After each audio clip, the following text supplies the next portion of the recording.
kauna-unahang pagkakataon magsasama-sama ang mga top trackers ng bansa sa 2025 Philippine Athletics Championships na idarao sa New Clark City Stadium sa Capas, Tarlac. Narito ang aking report. Lauren Hoffman, Jan Cabang Tolentino at Christina Nutt.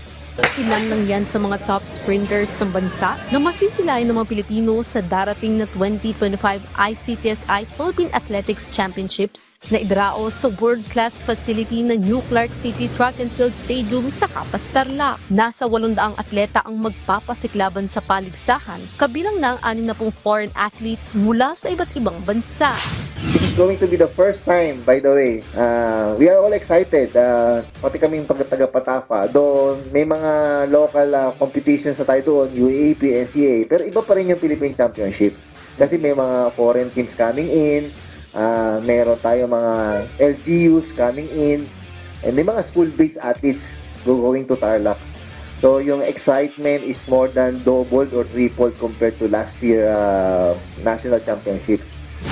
Magsisilbing batayan ng Patafa ang National Open bilang selection process sa darating na Southeast Asian Games. We all know that athletics is the center of Olympic Games, no? So I hope more Filipinos will appreciate that. Believe, no, that they have to really watch and witness our athletic players. They will actually expect to break records in this time of competitions. So this is actually a fitting game towards SEA Games this year. So I'm sure they will make the best out of their games.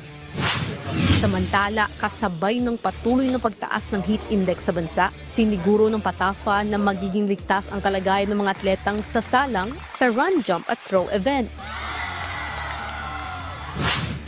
At saka pinag-aralan din namin kasi yung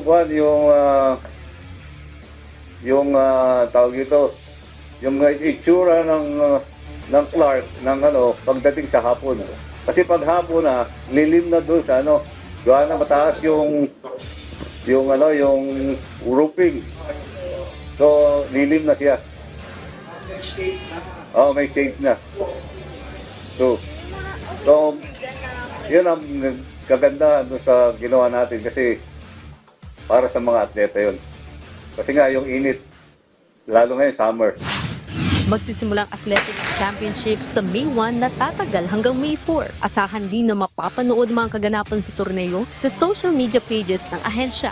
Bernadette Tinoy para sa Atletang Pilipino, para sa Bagong Pilipinas.